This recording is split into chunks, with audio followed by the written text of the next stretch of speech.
Mm. Not like in Texas, but Exactly. about I think 10 degrees Celsius. Ah, today here in Dallas, I think it will be 25 degrees Celsius. It's too much for us. That is spring in Texas, because in the middle of August it will be 38 or 40. 38? Yeah. Yes. Celsius. In the middle of summer. In the middle of summer. Celsius. Yes, in the middle, in August or in July or August. You can make eggs. You can fry, we say you can fry an egg on the street. You can fry an egg on the pavement. And in fact, you know, some days in Texas in the middle of summer it can be as hot as 42 or 43 Celsius. So we had several days last summer that were 108 in Fahrenheit, which I think has got to be about 104 or 105 Celsius, right? I'm sorry, 42, 43 Celsius. When we had in 2010 more than 30 degrees, it was really hell. Mm-hmm. In Moscow, yes. Wow.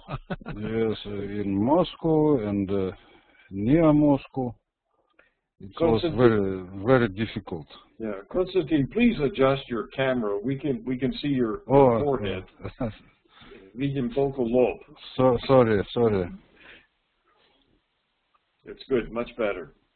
On the news, on the local news, you know, we have this expression in English.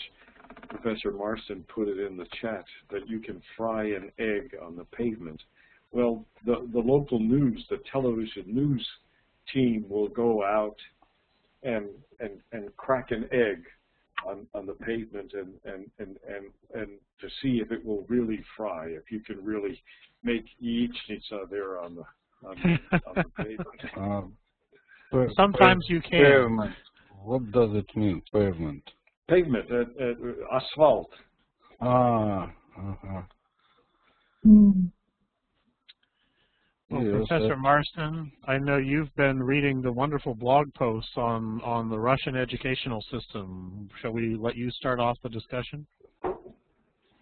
I want to make sure that everybody knows that I have been reading, even if I haven't been writing responses, and I thought what you have written is very thought-provoking.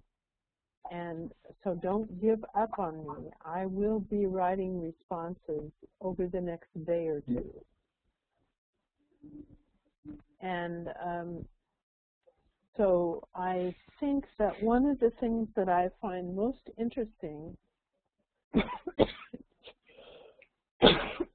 excuse me, one of the things I find most interesting is there is a sort of what we would call a push-pull, a struggle among you that I observe between the idea that you need to have, everybody needs, and a struggle to figure out a way to let people be individuals. That's a fundamental struggle, and I am just, excuse me, I may be interpreting that, but I'm going to let somebody else talk now because it's spring where I am too, and that means there are allergies about. That's why I'm coughing, so I'm going to shut off my microphone and hope to hear from you. We can start with Olga Vasina. Were you able to post to the blog some of your thoughts about Russian education?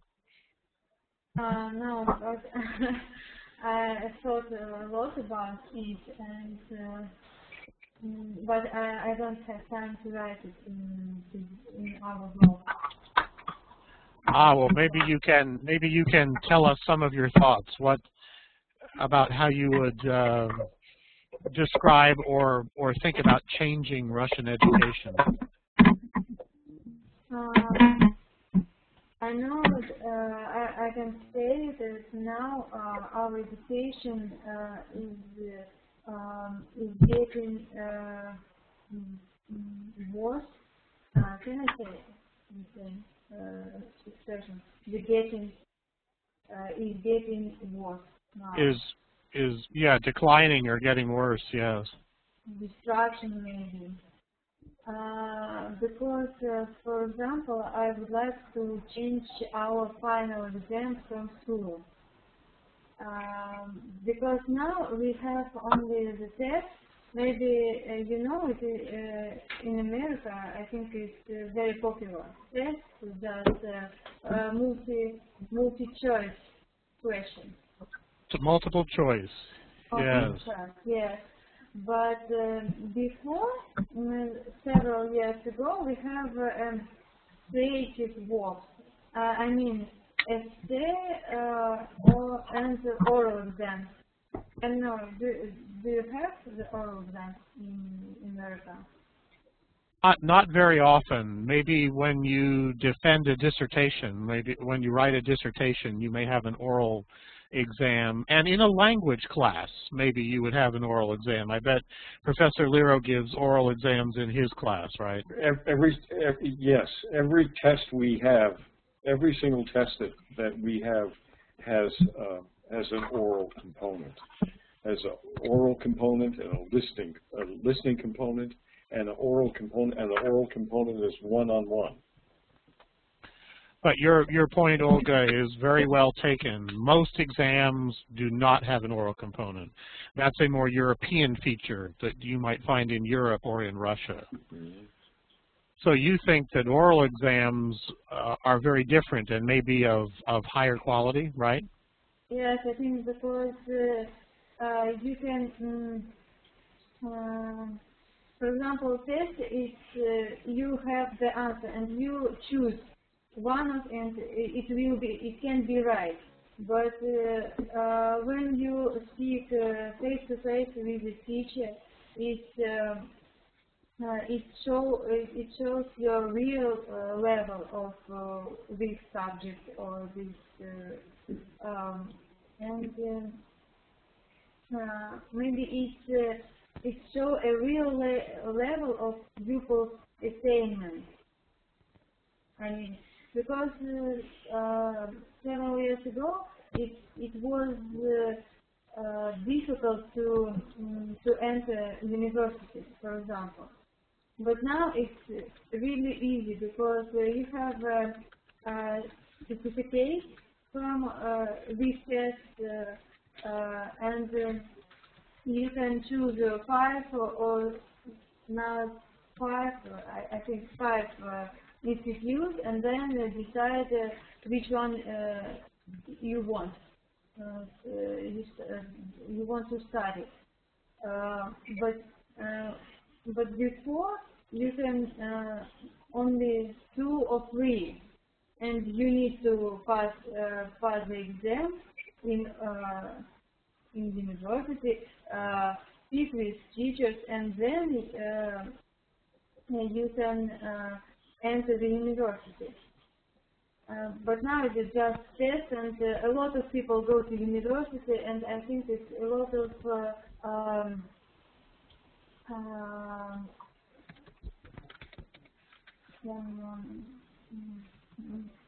how to say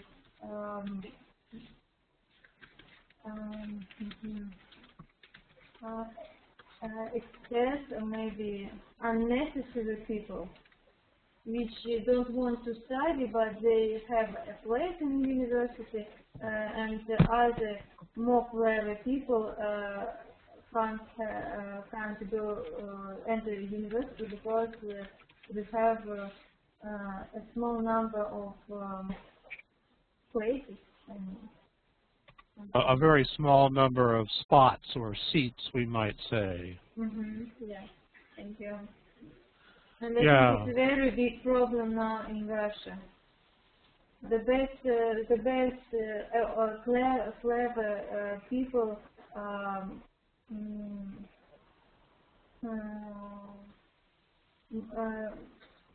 maybe no. That's all. Thank you. No, very, very nice. Yeah, so you would think about reforming testing or evaluation, and especially how that gets you into college, into university. Very, very nice. Irena, what would be your thoughts? Were you able to write on the blog?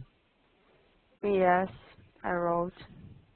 I have not had a chance to read it yet, so you might summarize for me what your thoughts were. Well, I wrote that actually I will change, if I were able, all our educational system, actually. Because I think it's kind of horrible today, and it's not ending just with the final test and final exam. This is just problem that very popular today, that everyone talking about that. But we're not talking about the problem with the position of teachers today and working after the higher education, that the students, when they just have a degree, we don't have the places for them. They don't know where to work.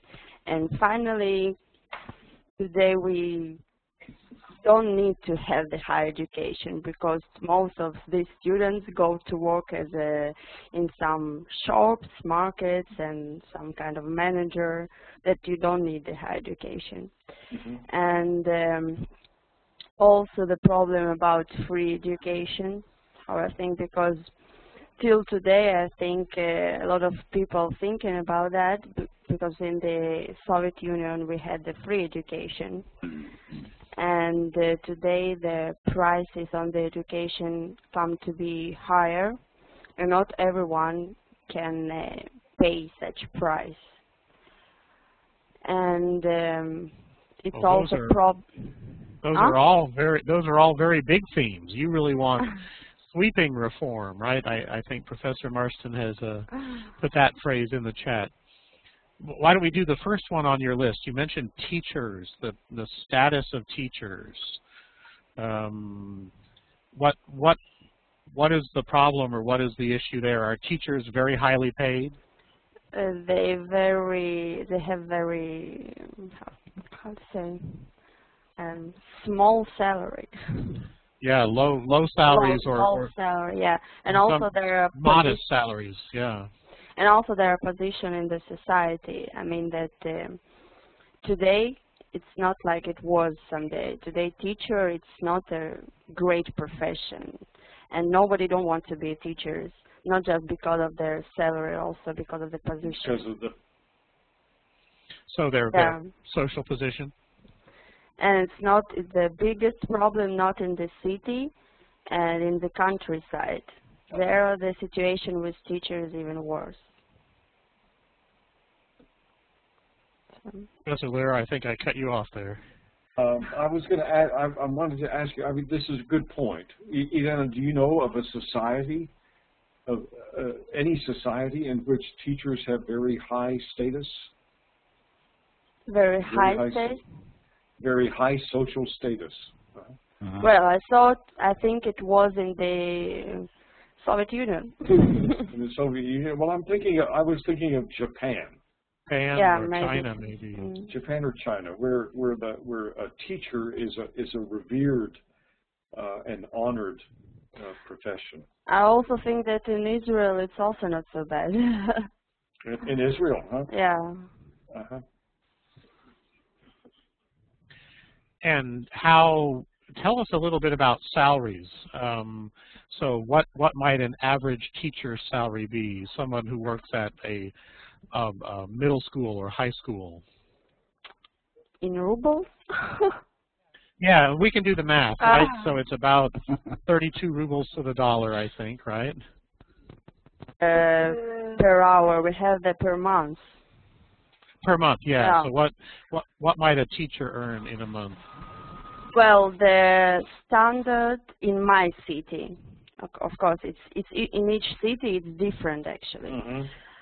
And in my city, it's kind of 8,000 rubles 8,000, a month, and per even month. And if he or she, teacher, work a lot of hours, like don't take just his hours, take more, so he will receive 10, 12. 10 to 12,000.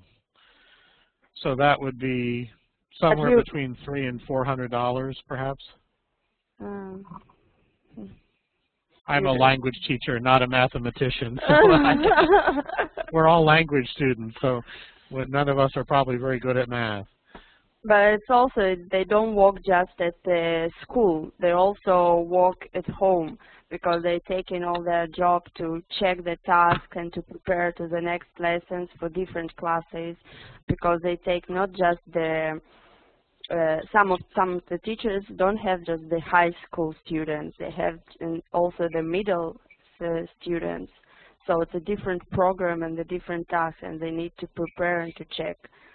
So it's a big work. And they might also do private lessons or other things to earn extra money? Yes, yes. If they have a chance to do. Not everyone have a chance. Very nice. So some of the other issues you mentioned were, how do students get jobs after they leave higher education, and what might your solution be? You said one way to think about it would be just to get rid of higher education, right? So I think that our government should help, like it was once. And actually today I read some new policy that they want to talk about in the, in the parliament about this. But actually it's a kind of silly policy because they're saying that they want that the owners of their workplaces will reserve the place for the student after the university. But no one will do that, because if they not, they just will have to pay the ban, and it's 1,000 rubles for the year. So it's it's a silly money, and nobody will do that. So actually, our government still don't want to help to the students. So you've got what we called some very provocative ideas. Interesting, very sweeping, very large ideas to think about the system. And I have another one. Oh, go ahead. Before I go to Konstantin, what one more do you have, Irina? Yeah, I didn't wrote about this in the blog because I wrote already a lot. But also want to say that today we don't need to have just the higher education. We also have to think about the the college education, the technical one. That today we need the usual workers that we don't have already. So these are some new specialties or some new jobs that we're really not training people for, right? It's already, yes, it's not a new job, it's already all jobs, but today we don't have someone who will work here. It's like, I don't know. Like X-ray technicians and automobile mechanics and welders and plumbers. And the plumber, all kind of this, not the engineer or something, the usual workers. And today we already don't have a lot of places where we can have such education. Now, these people used to be trained in institutes, is that right? Institutach? Maybe, I don't know actually. Institutes or as apprentices? No, no, no. Maybe just after, when they have the engineer degree, they just walk after the as a plants. But before we had some special colleges that we prepared such workers, and today most of them already closed. So I think that not everyone should to have higher education. Well, I think that's a good idea.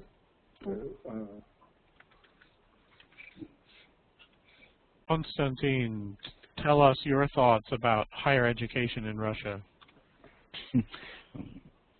I'm not ready for this topic. I thought that we speak about schooling and unschooling, but I have some idea about it. Well, schooling too, yeah. No, schooling, unschooling it's later.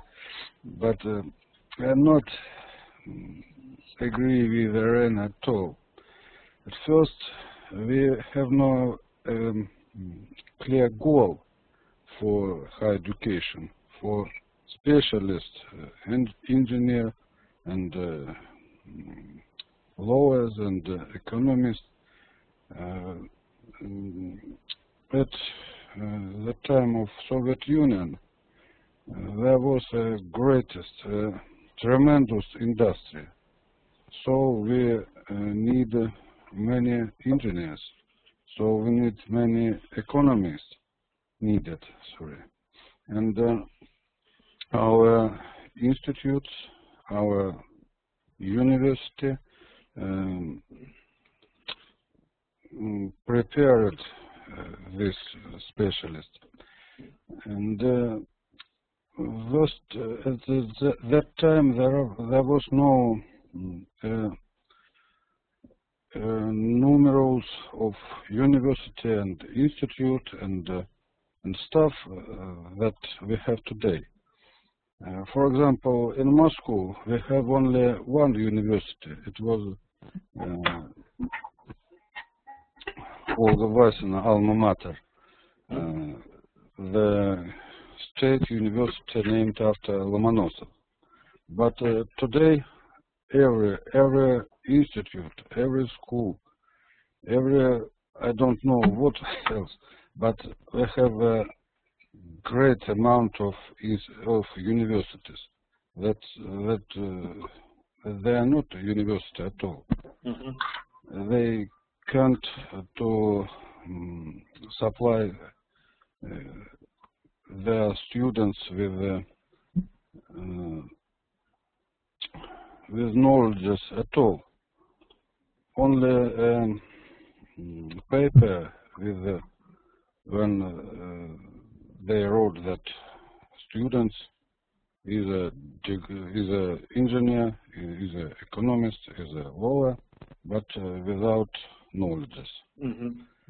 At first, then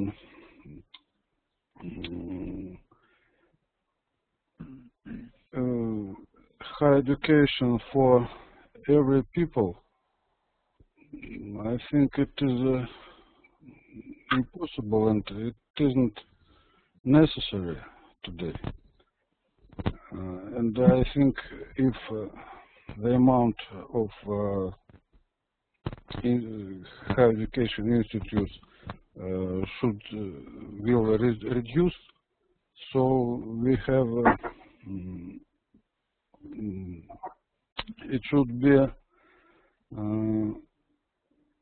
I don't know how to say, maybe. So we would use the phrase universal higher education. If we reduce, sorry? So we might use the phrase universal higher education. So you're saying maybe not everybody needs higher education, right? No, I think that everybody don't need higher education. And right, yeah. Our state don't need higher education for all.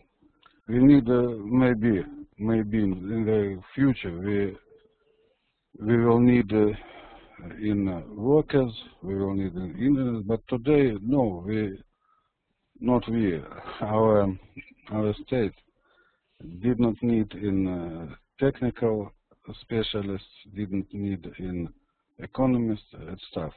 But in Moscow, I want to say there is a problem.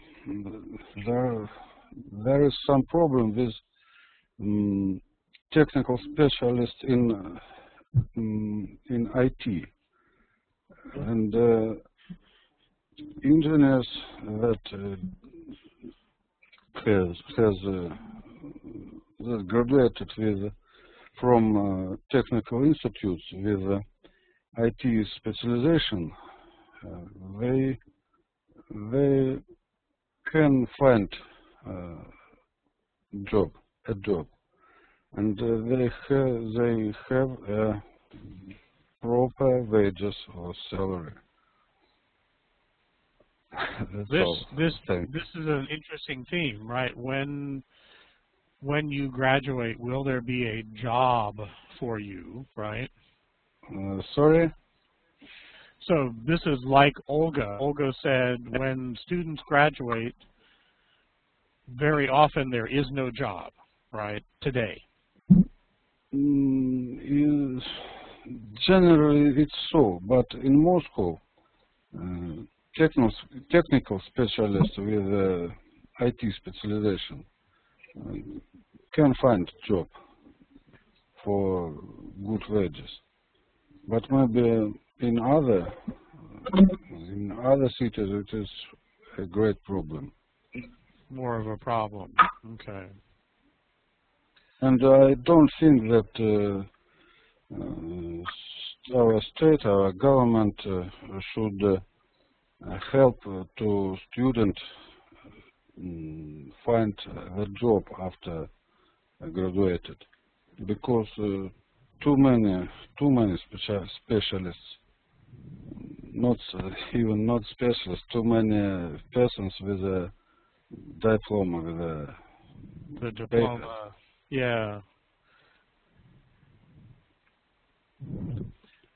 Why don't we ask our other Olga Suchinskaya, what were your thoughts on higher education?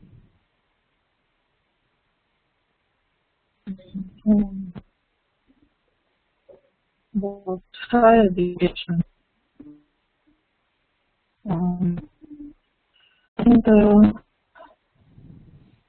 We are still getting not good audio from you. Everyone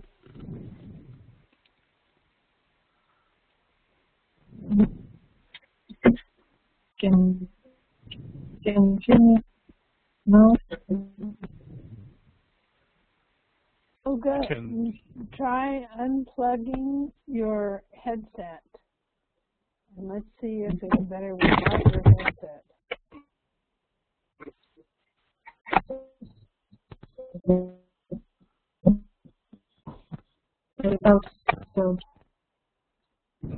Without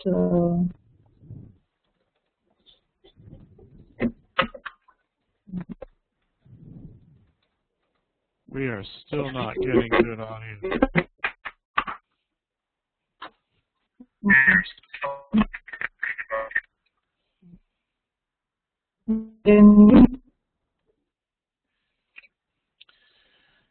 Olga, you may want to quit from the session and go back into it. Can you try that for us?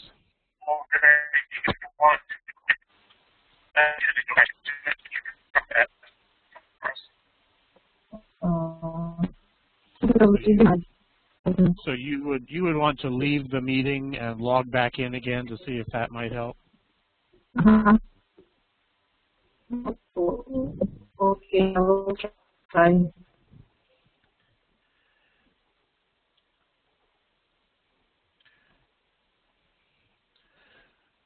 Olga Vasina, are you with us still? Yes. So tell me a little bit about how you get into college in Russia. How do you apply for college to become a college student in Russia, Olga? Do you mean how to enter the college? Yeah, so we would say how to apply or how to get admitted into college. Yeah. What does that process look like? So when you study at school, last year in Russian schools we have 11th grade, I think. And 11 grades, yep. Yes, and after that we have the government examination. It is in the same time for most part of Russia, I think, because we have special time for it, and a lot of schools write this exam on the same time. After that, now it is like a test with multi-choice, and we just answer the question, and then teachers from other schools show it and give you your mark.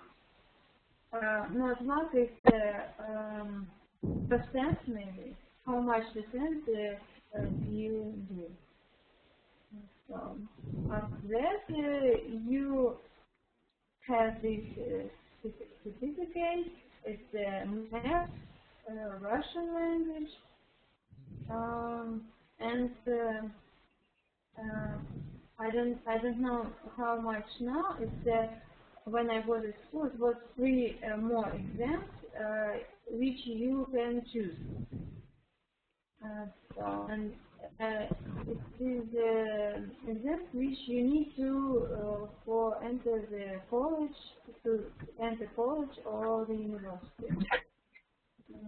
And then you go to college, give your certificate, and I don't know, maybe you need to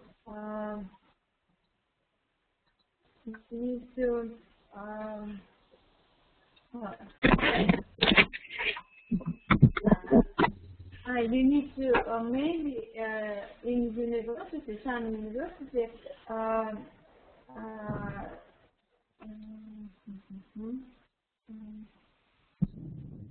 give you their own exam, written exam or oral exam, and then they decided to enter you or not. And in college, to accept you. Yeah. I think it is the same, because I don't know how it happened now. It happens now, because it's a lot of difference from the time when I finished my school. And, okay. Yes, and I wanted to say a bit more about our books, okay. because now it's very strange, and now when I look through these books, I can't look for example, grammar exercises or something like that. Only text and questions, and in the end of the unit we have a project, and people don't understand what they need to do, and teacher don't know too, because it's very hard to teach with these books, because only text without grammar, and grammar very difficult for our pupils. A lot of idioms which don't use in our speech, maybe. because it's really difficult to learn. I have difficult to what? To study it. Ah. So Olga Suchinskaya, how's your audio now? Well, can you hear me? Is it better? Ah, it's a little better, yes. I think we can hear you just a little better. Why don't you tell us a little bit about your thoughts about Russian education?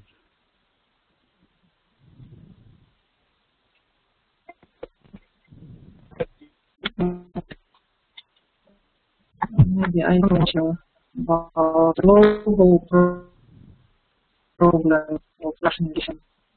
My friends who have who learned at school, they told me that for self-education, for study, and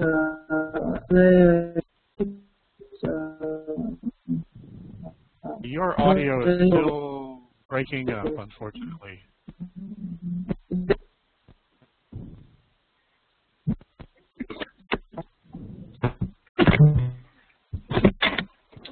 Olga Suchinskaya, try it without your headphones. Once you take it off and unplug it. Unplug it. Okay.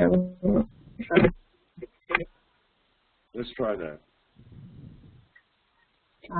Better now. Do you have a built-in mic? Your computer?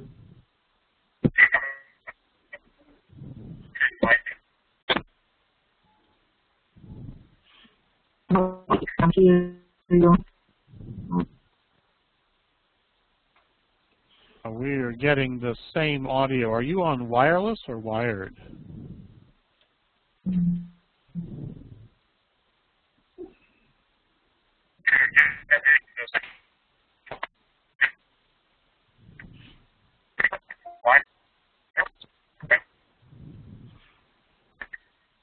I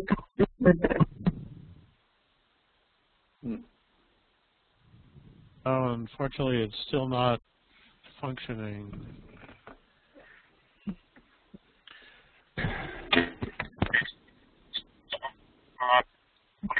We may ask you to mute yourself, Olga, and just listen today. That may be the best we can hope for.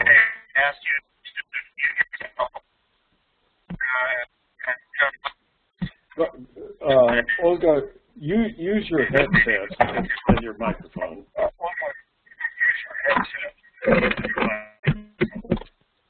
That'll pull it. Okay. Can you hear okay? Yes, I can hear. Okay. Something is wrong with your sound. I don't know what it is. Probably something in the atmosphere. So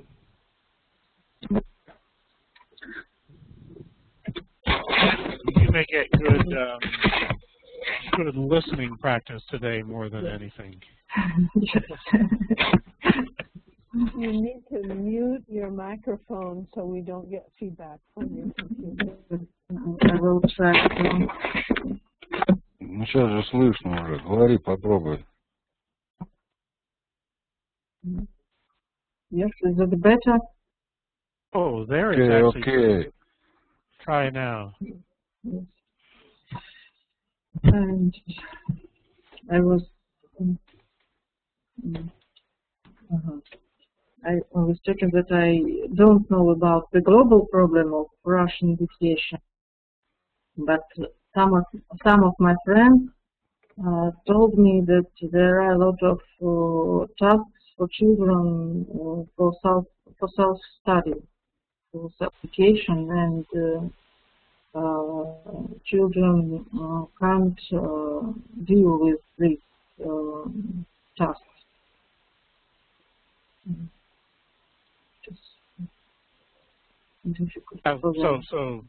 some problems are very global, and very comprehensive, and others are a little bit more focused on education.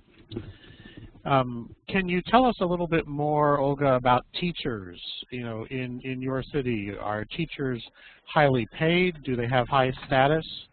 What is their position? No, even most teachers are not highly paid, and they have to give private lessons for children. They have to find I don't know how it's we might say outside employment or additional employment. You think of additional employment.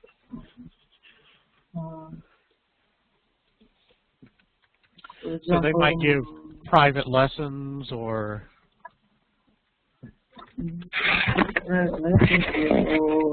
lessons for small group of children, for the lessons for small groups, but for money, for some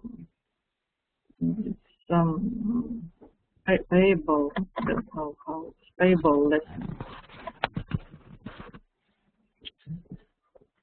And so what might a teacher in Moscow earn? I think we hear that a teacher in Omsk was earning about 8,000 rubles a month. What would a teacher in Moscow earn?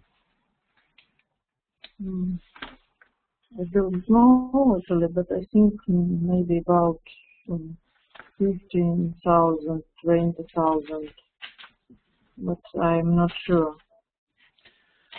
And then the cost of living in Moscow would be more expensive, right? Yes, I think it's more expensive than in Omsk. Yeah. And what could a teacher earn giving private lessons? How much do private lessons cost? For example, I paid for private lessons for my children about 500 rubles for lessons, for one lesson. For 1 hour maybe, or? Yes, for about 45 minutes. Okay. And so this is very common. You as a parent want to pay that, right? I have to pay, yes. Just to help your children learn and grow. Yes. When children go to the first grade school, they have to know, they must read, they must to be able to read. But yes. in the kindergarten, teachers it is forbidden to teach children to read in the kindergarten.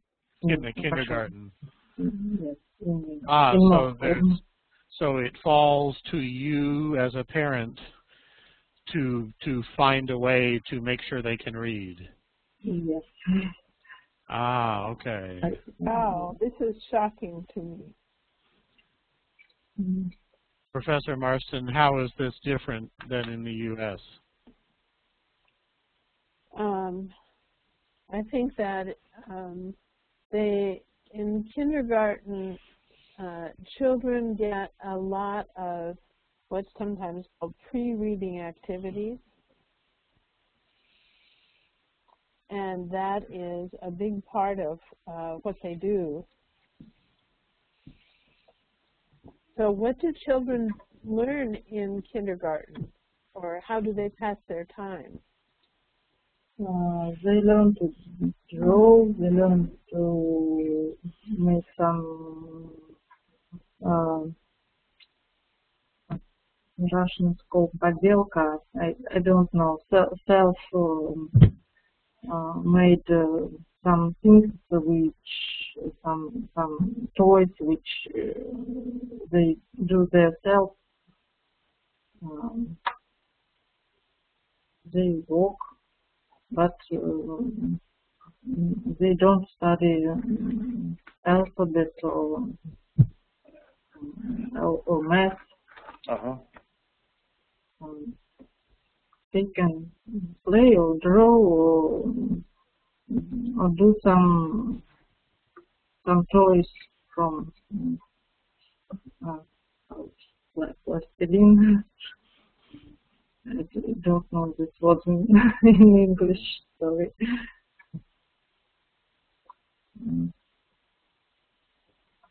And your children, Olga, when they were in kindergarten, were they capable of reading, and were they capable of doing math? Do you think they could have done that?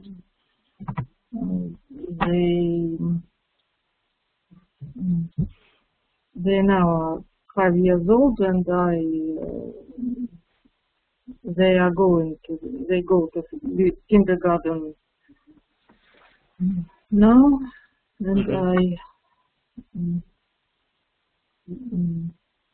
they can read only a very simple words now, but they learn to read. They learn it from their grandmother and from the private lessons, right. which I have to give to my children. I understand. Well, I think you're a wise parent. Good for you. Good for you.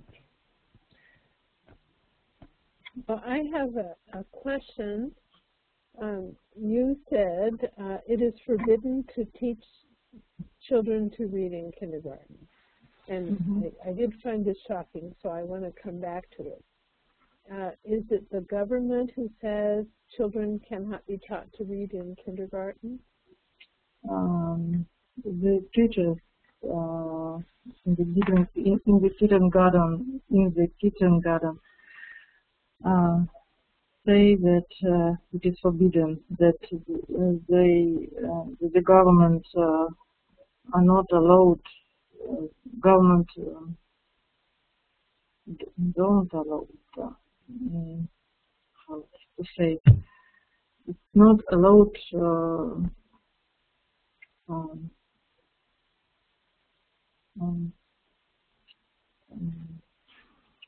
It is the government decision. How to say? It's difficult to explain for me.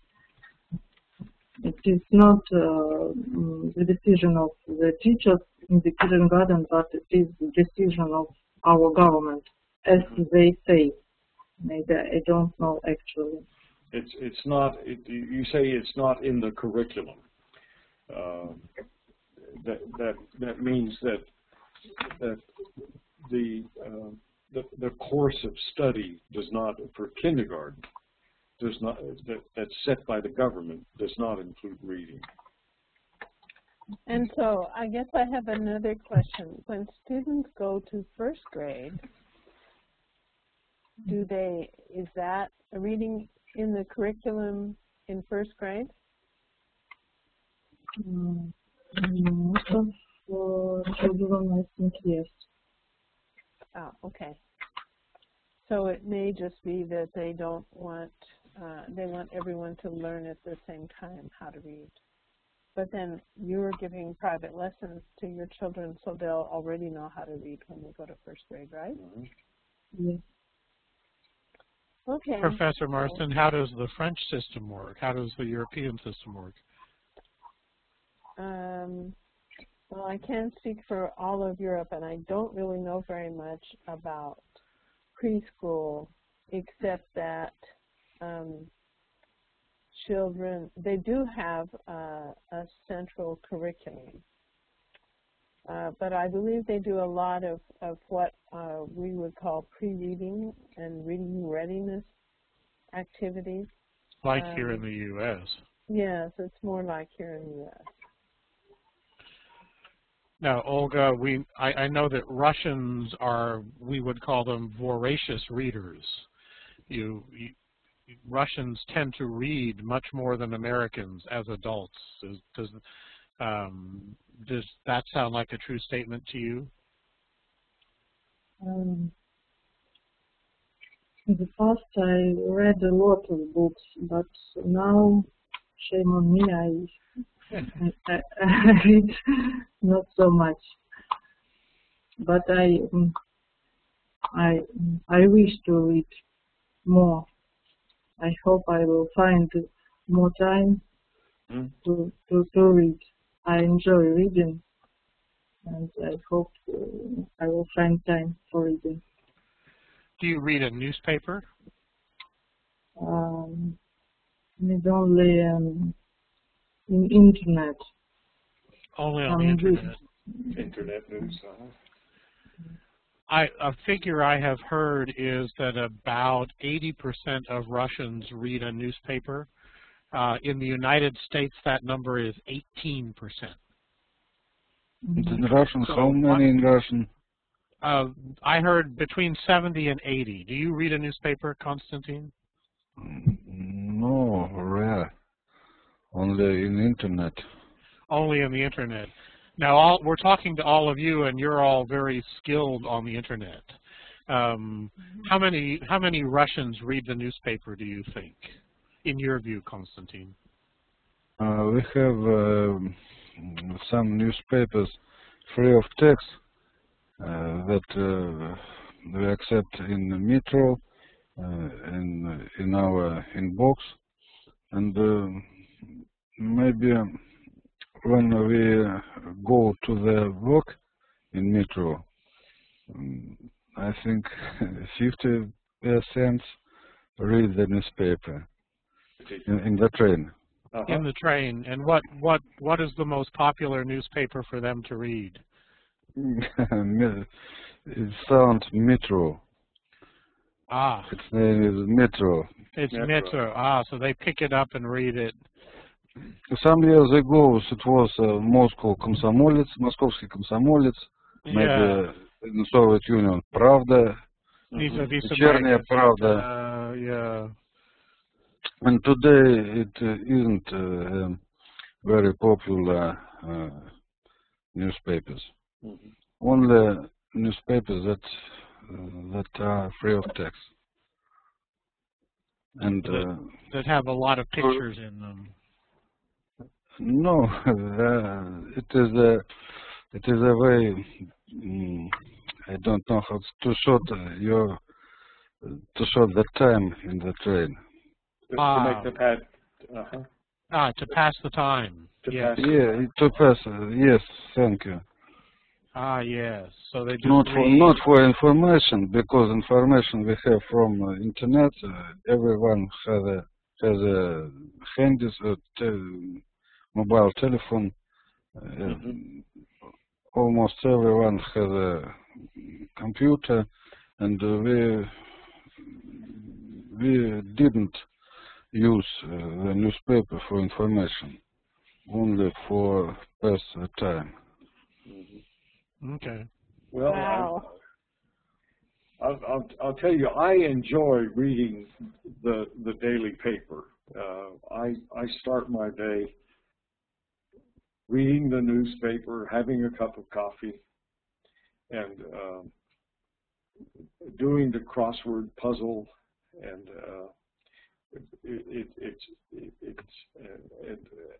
I read it once very quickly, and then throughout the day I will read longer articles that attract my interest. And I also spend a lot of time on the internet, but it's far more satisfying to me to read a newspaper, to have a daily newspaper. But that's just me. You are like an English gentleman. A cup of coffee, newspaper, and cigar. Yeah, the newspaper and a cigar. Yeah. At Castle Lero. Lero Manor. Lero Manor, excuse me, yes. Yeah. Irena, we haven't talked to you recently. Do you read newspapers? Oh, Ivan. Oh, Ivan. Oh, yeah. Let's jump to Ivan. Ivan, are you a newspaper reader? I don't know how to say. Usually I read my newspaper on the internet. I prefer the BBC site where I get most of the information. But concerning Russian newspapers, most of the time I do not read them. But I know that the people who read them, mostly those people do not use internet.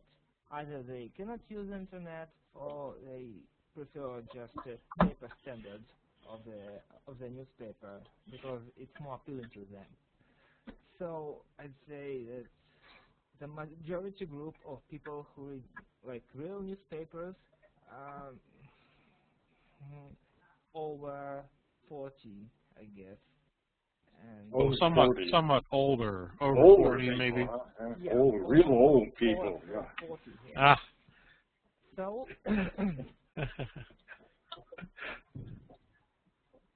That may be true in the United States as well. I don't know. So the whole amount of people who read newspaper, it would be like the same as in the United States. Maybe a bit higher, maybe like 55% or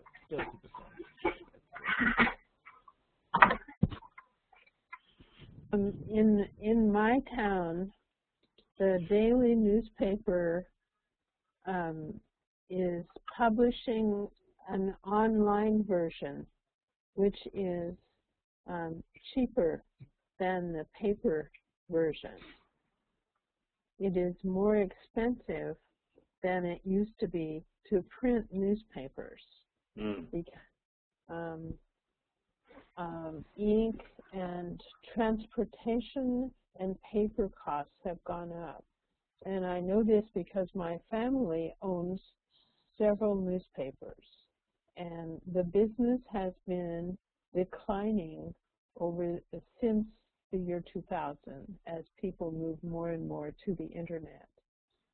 And I used to subscribe to a daily paper. I don't know, we're going to have to stop calling them papers if there's no paper to read.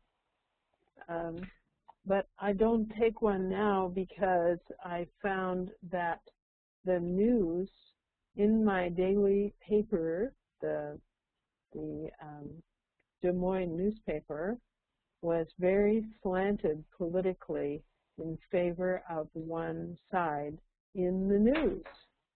And I find this very offensive since they're slanted towards the party that I don't like.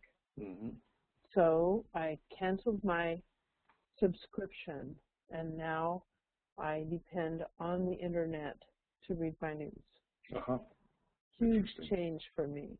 They may still call it the newspaper. We still say that the telephone is ringing, or we still say dial this number, even though there's no dial, and telephones don't ring.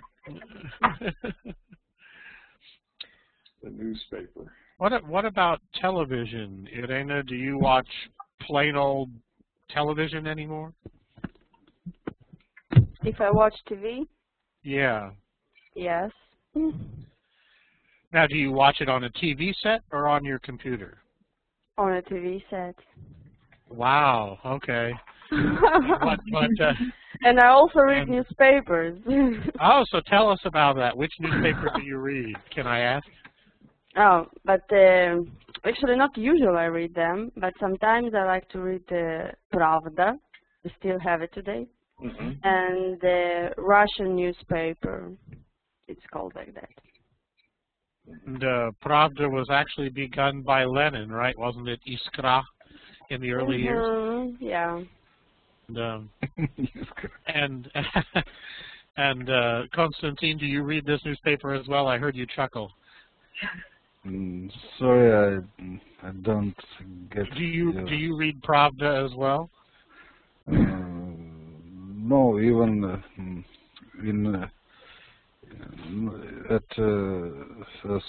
when Soviet Union was alive, I didn't read Pravda because it was a very boring newspaper. And Irena, is it boring still, or is it more interesting? No. Today, Pravda isn't the same newspaper as was many years ago.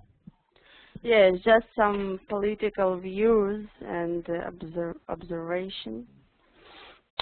And but it's much more interesting, Irena, right? Yeah, it's interesting for someone who's interested in political news. So. Okay. And so you read the newspaper and you watch television. Yes. Okay. Ivan, do you watch TV? Are you a TV watcher? Not really. When I got my first computer, it was when I was in the 11th grade. I just decided to abstain from TV, decided just to switch over computer. Ah, okay. Now, do you watch TV on the computer? Oh, surely, yes. I watch the news, I watch movies on computer. It's very convenient, you know, you can choose anything you want and there's a lot of options. While as on TV, you just have to watch everything and it's not so convenient. So I have abilities to adjust my views, my timing when I want. And what would be what's your favorite TV series that you can view on the computer that you would recommend to me if I can view it on my computer?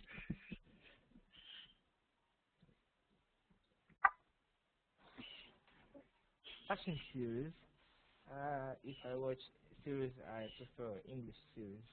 Ah, but so what Russian series might you recommend to me? For entertainment or for learning something? Or Oh, I think entertainment. I always like to know what the most popular TV shows are. Okay, let me think.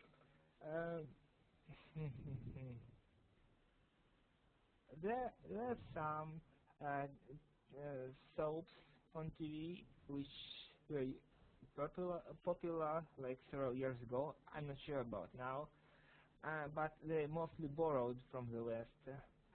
One of them was Моя прекрасная няня, which is known, I guess, by Russian viewers, by Russian people, which was borrowed from Mexican soap opera. Ah, yeah. Popular. Just for entertaining, I guess. There's also very classical Russian style series. Oh, I'm not sure if it is a series or like a comedy. I'm sure it's called Yeralash. Yeralash? Yes. I have not ever heard of that one. And tell me about it. What is the theme or plot?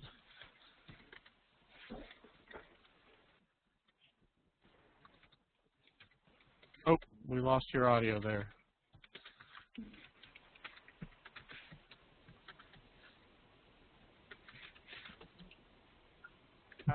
And it's about schoolers, like school children. Yeah. Ah, so about kids at school. And not only at school, but the schools and like about teenagers, early age teenagers. Okay, I'll have to look it up.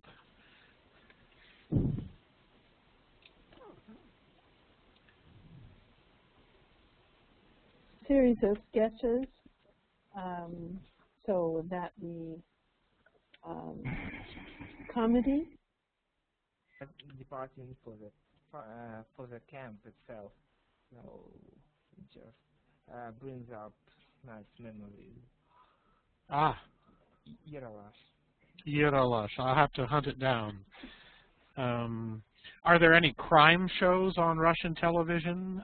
Investigative shows, sometimes we call them police procedurals. Well, Konstantin, I will ask you, what do you watch on TV? News, maybe, and some talk shows about politicians, some historical movies, old movies, I mean. There is no new movies that are good. And that's all, maybe. Sometimes a sport show, or sporting show, I don't know how it's right to say. So sports shows. And that's all. I don't like cereals. I don't like, especially my sweet nursery, моя прекрасная няня. It's very. I have no proper words for it. Only some Russians, but I can't say it. We sometimes for practice, I can actually watch Russian TV, just on the either iPad or phone here.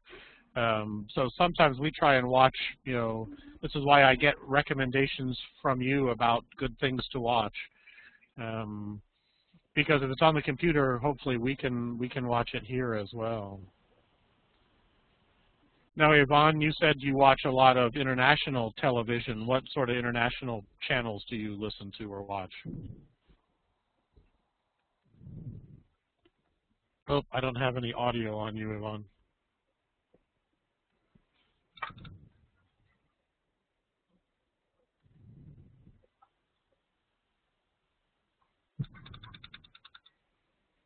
No audio there. One disappeared. How about Olga Vasina? What are your television viewing habits? Do you watch television, Olga? I don't have to. So you're not a TV watcher? Yeah, I don't like it because not last year.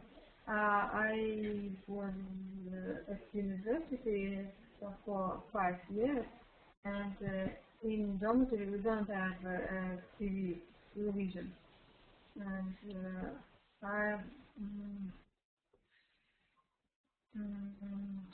So you just didn't get into the habit of watching it?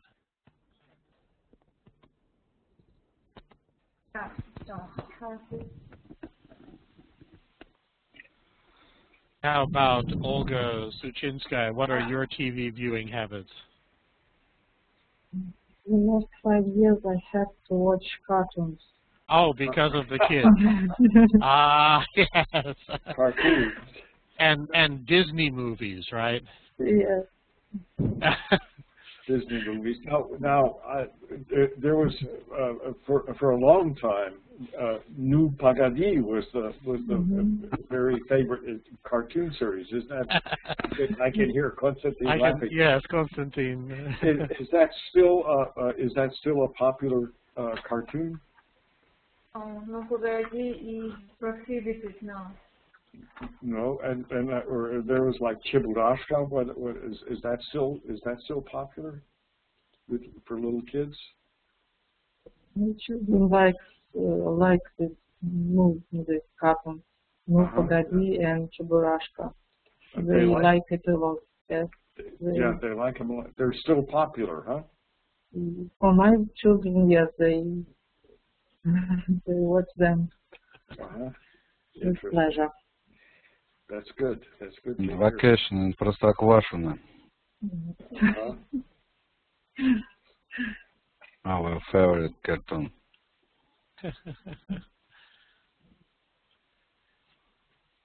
Well, Professor Marston, we've given you an overview of Russian press and Russian TV and Russian education all in the same hour.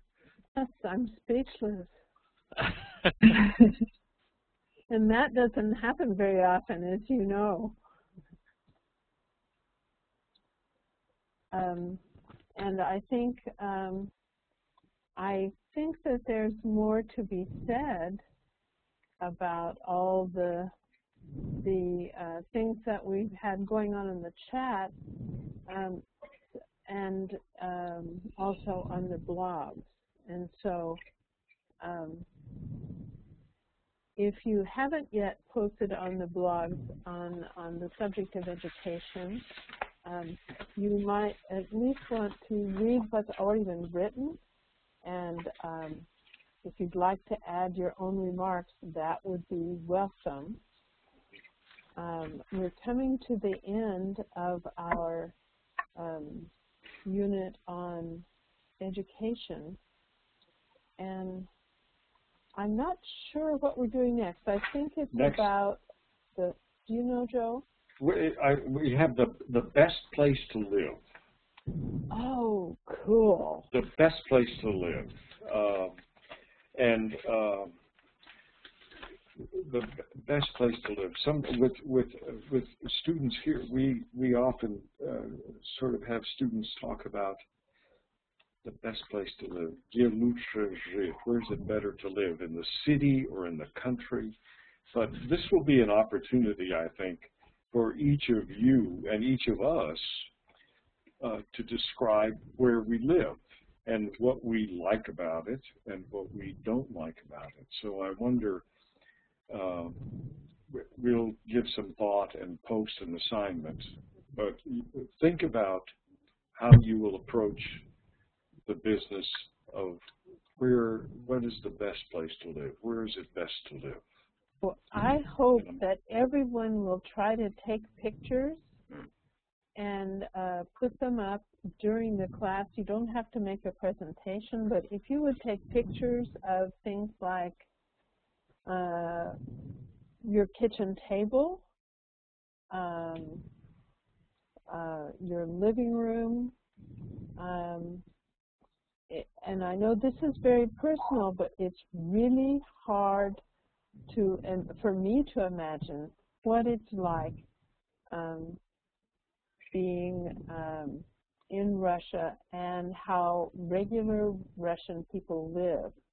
And I, in turn, will bring pictures of my house, which is not a typical house. You might have already gotten that about me. I don't like doing things the way everybody else does them. So I don't have a large house in the suburbs.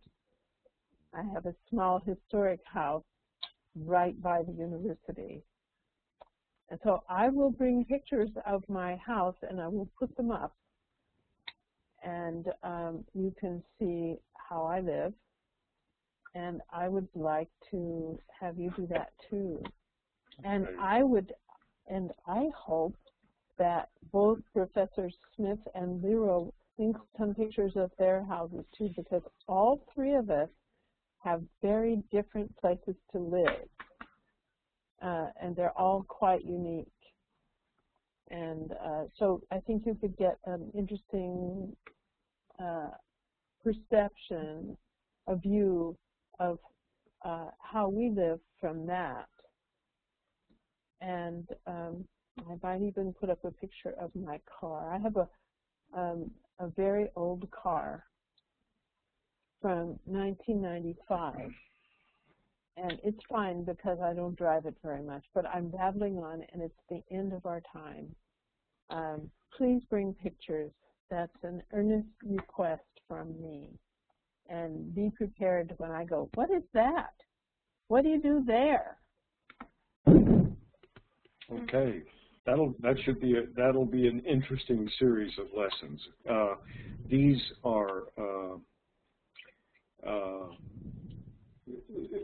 will be more personal lessons, reflecting our own individual preferences, and less consequential than issues such as education reform. Education reform. We'll talk about sweeping change, but it will involve brooms. Very good. Well, good to talk to you all today. And next week we meet on the 16th, April 15 is an important day in the United States, in the life of the American people. So for next time, please look up the significance of April 15 and why it's so important in the life of the United States. Everyone who lives here is very, very aware of that date. April 15. Okay. Well, we'll talk to everybody next week then. Ladies and gentlemen, thank you so much. Hope you have a great week and one that is not simply just normalness. Hopefully your week won't be too taxing, if I may say that. Ooh. Many happy returns. Exactly, the daily puns here. May I ask for help, little help? Thank you. Good to talk to you all. Professor Smith. Mm-hmm. I have one problem with my translator. Can you help me? I send you a message. No, for everyone. No, one moment, please. I don't understand the words, how to translate. That I could do anything. I would put up. That if I were required to run an ocean steamer, and I would just. Can you read it?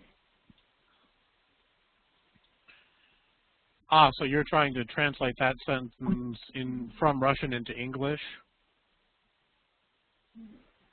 Can you explain me what does it mean? That the words after that, that I could do anything, and at the end of the sentence. I don't understand what it's. I don't know. Yeah, so the English is not terribly polished. And it's a sentence in the subjunctive, right? If I were required to captain or to drive an ocean liner, probably is the word you want, I could probably do it, maybe the way we do that in polished English. But this is a very interesting subjunctive, right? If I were, you know, если бы я был капитаном, right? If I were a captain, and of course that means you are not a captain, right? So we use the subjunctive in English, which I love there. If I were, you might also say, if I were forced to drive an ocean liner, I could somehow do it. Professor Lero, if you were a captain, could you captain an ocean liner?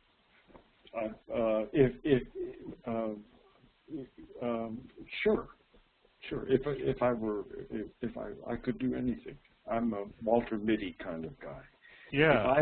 If I were required to captain an ocean liner, I could manage to do it. Я мог бы. Yeah, there's that subjunctive, right? Я успел бы. Если мне нужно было та-та-та, я мог бы, я успел бы. Если бы я мог бы. Если бы, and then бы.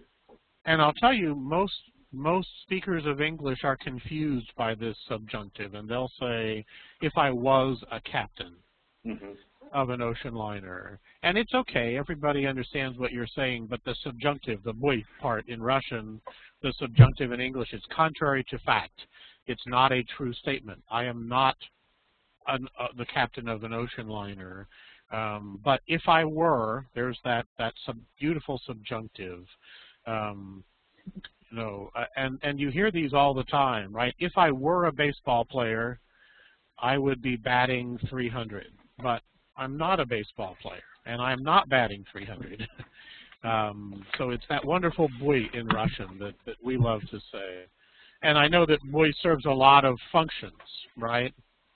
Я бы сказал, что, I would say, can serve a softening function in Russian, but it also forms the subjunctive voice in Russian that is so wonderful that you really need to get very high-level sorts of speech, wonderful subjunctives. Did that answer your question, Olga? Thank you very much. We're glad to help, but I will tell you, I could not captain an ocean liner. Professor Liro can. I can, yeah. He didn't even think about that. He just said, yeah.